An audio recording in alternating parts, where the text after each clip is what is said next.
Hi there, I'm Dr. Michael Harris, author of The Fruits of Virtue. This book is about becoming your best self. It's about living intentionally. It's about choosing virtues in your life that will make you a better person. When you do that, your life will reflect more joy, peace, and happiness. You've heard it said that we can be our own best friend or our own worst enemy. That is true by how we treat ourselves, but also based on our thoughts. So today I want to talk about the power of our thoughts. The psychological term for changing those is called reframing. And reframing is a way of looking at things from another perspective. It's like getting a different take on what is going on around you. Here's two different frames, a simple frame and one that's more ornate. Think of your thoughts being encapsulated in that frame. You can get a different take on what's going on around you in the world with the people you're interacting with by examining your thoughts, the perceptions you're taking from a particular experience. When we don't do that, to examine them, particularly when we're not feeling well, when we're having troublesome emotions, that's putting a more beautiful frame around your thoughts. And as I go into this, I think this will make some sense. So reframing is about, getting a different take on what's going on in the world. We have biases, and sometimes our thoughts are sour. We're misperceiving things. We're just not getting an accurate view of what's going on. So reframing is a great way to stop judging people, yourself and others. It's a great stress reducer. It improves communication all the way around. So here's an example of a beautiful frame around a beautiful picture. If I put a simple black-rimmed frame on that picture, it wouldn't be striking, would it? A beautiful thing to behold. So again, reframing is examining your thoughts more closely, particularly when your emotions are downcast or negative. So this is just a picture, the fact that we have the power to change. We have the power to think different thoughts. We have the power to not judge. We have the power to think the best of others. We can learn some skills that will help us change the way we look at the world. So this is a description or a diagram of a way to change your thoughts. It's the school of thought that is taught in psychology when you go to graduate school, social work, psychiatry, psychology. It's called cognitive behavioral therapy, and the focus is on learning to change your perceptions. And as you can see in the diagram, thoughts are impacted by emotions and behaviors. Behaviors are impacted by thoughts and emotions impacted by thoughts and behaviors. All the way around, it's interactive. Generally, we have a stimulus. We have something that starts things in our mind. We call it a trigger. There's an outside event. Could be someone saying something to us, observing something that goes into our brain as a thought or as a perception, and then it registers emotionally if there's some emotional attachment to that thought or interaction, which could then lead to behavior. So that's just saying that all of these aspects of our humanity usually begin with a thought, and we have the power to change how we think. This is similar to that diagram. This is called rational motive behavioral therapy. This was postulated by a psychologist by the name of Albert Ellis. As you look through the sequence of events, there's an activating event, letter A, which leads to perceptions or beliefs, letter B, which will result in emotional feelings and behavior. What we want to learn how to do is examine, or as it says in letter D, dispute that belief. If your beliefs are leading you to feel off or to feel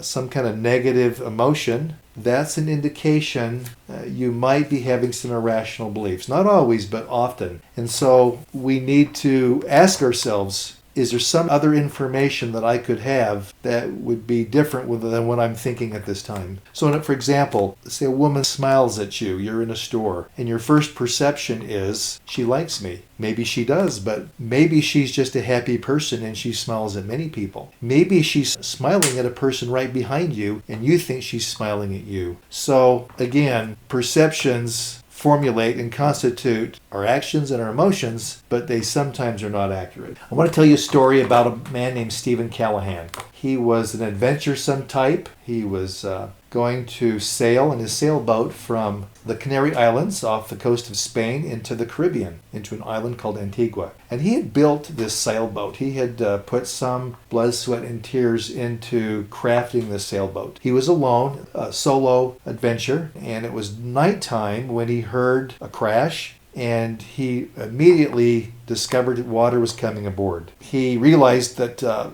he was about to sink into the ocean and likely drowned at that moment, but he was able to get his rubber dinghy, his little emergency life raft, onto the water and a few supplies into it before his ship sunk completely. You can imagine how you would feel in that moment. Daylight comes and there he is in this little emergency craft with no ability to know where he's at and know how to steer it. You would become very depressed, and that happened for Stephen. He began to have all kinds of negative thoughts and emotions, began to suffer. Obviously, hours turned to days, and days turned to weeks. He discovered that this little boat of his was ruptured, was punctured, and he had to repair that. As the time went on, he felt his mind and body shutting down. He felt like giving up. He had an experience, the thoughts that people who had been lost at sea were around him, and they were pulling for him. They wanted him to survive. His mind began to shift. He told himself, I can handle this. I can get through this. I will survive. And he found this fortitude internally to keep going. He lost lots of weight, was able to spear some fish, capture some rainwater with the solar still that he made, but he was on the oceans for 76 days before fishermen found him. And he, of course, did survive, but it was based on his ability to mentally and emotionally hold on. Can you imagine how difficult that would be? I want to compare rational motive therapy to this experience. A is the activating event. That's the boat being lost at sea. B is his belief that he's not going to make it. He also was full of a lot of negative thoughts about his life. He thought about his divorce, his business failures, and now on the edge of certain death. And that led to C, lots of depression, feeling overwhelmed, and just wanting to give up. He had that experience, and he was able to dispute that death wasn't certain. That would be disputing the irrational beliefs, and focus on survival, focus on holding on. And that led to a change of behavior to live and to keep going, that it could happen. I had a crisis some years ago. I was diagnosed with a serious autoimmune disorder, multiple sclerosis, about 19 years ago. Let me explain my experience. The activating event was the trigger of having symptoms and this diagnosis. My thoughts and beliefs were, what if I don't get better? I knew people who had died from MS in only 1 or 2 years. I knew that they often became invalid and disabled and unable to care for themselves. So I was filled with lots of negative thoughts and the accompanying negative emotions of depression and sadness and discouragement. I decided to tackle this thing through prayer and through meditation and blessings and encouragement to look for solutions. I chose to go the non-traditional route medically, and I had an excellent outcome. So I began to tell myself, I'm getting help, I'm seeing these different professionals, a change in my diet, I'm doing some exercise, I'm meditating, I'm praying, I'm using hope and faith, as well as all the other resources that were available. And that helped me to keep going until I began to get better. And seeing an improvement helped me continue to hold on to those positive steps that I was taking. I was embracing my treatment plan, feeling better, continuing to be proactive, and that helped me to get better. I believe that your mental and emotional energy affects your physical energy and affects your body. It doesn't always cure you. It may not solve all the problems, but it will help you to feel better, to cope better, and sometimes to even get better. Here's a few examples that people go through in their life. We call these negative mindsets awfulizing or catastrophizing. One example is people that are not having good experiences with the opposite sex. They're unable to date or find someone is attracted to them. Another one is having trouble at work, perhaps getting fired and feeling like you're a loser. Another common one is the inability to lose weight or keep it off, resulting in you feeling bad about yourself inside. And one last example is not having enough friends or keeping friends or making friends. There's countless problems that we all encounter in our life. These are just a few. And unchecked and not having the skills to reframe will lead us to have negative thoughts and feelings. So here's some examples of reframing those previous negative thoughts. If the issue is dating, you can tell yourself, I will keep trying. I have evidence that people of the opposite sex, like my mother or sisters or other women that I know, tell me that I'm attractive, or tell me that I'm likable, or tell me that I'm a good person. So I have evidence that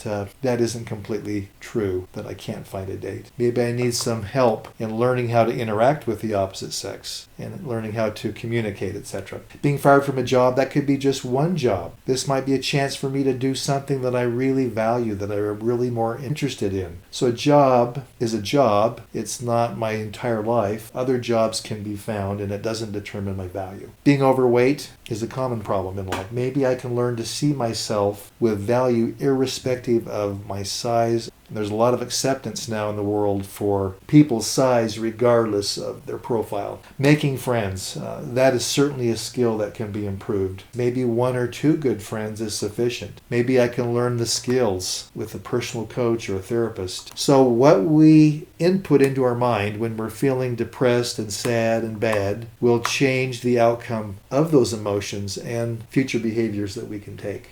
We get to choose, ultimately, our perceptions and interpretations of the world around us. Think about that. That is very powerful. There's basically only two emotions, love and fear. When we choose to see the world as kinder, more loving, as being okay, we're going to feel differently inside. We often judge people or things in our minds which lead to negative emotions. We don't have to judge others. We can give people the benefit of the doubt when they are doing something that we don't like or that we don't understand. We usually don't have enough information. When we choose to see people in a live and let live way, we will find more peace inside. People don't have to change for us to have peace of mind. When you use this reframing process, you will really feel differently inside. Again, just to kind of in summary, how do you know your thoughts are off or they're twisted or they're negative? By how you feel. Your feelings are your barometer in general. That will tell you where your thoughts are. Feelings reflect what is going on inside of you. You've heard it said, all we have to do is control our reactions to those around us. Well, that's what we're talking about here today. So whether you use rational emotive therapy or cognitive behavioral therapy, they're giving other people the benefit of the doubt. You can't get inside someone's head, so don't try to do it. You only have what others say and do. You don't know their motives. You don't often know what is really going on. If you want to truly take care of yourself and increase peace of mind, use these processes. I've written a book called The Fruits of Virtue. It's all about living a life of intentionality, learning to be your best self, that's being good, learning to provide some service to those around you, your family, your neighbors, your community. And when you do those things, you'll feel great inside. Reframing is part of that. When you reframe, you take responsibility for your thoughts, your feelings, and your actions. I wish you all the best. Have a great day. And until then, bye-bye.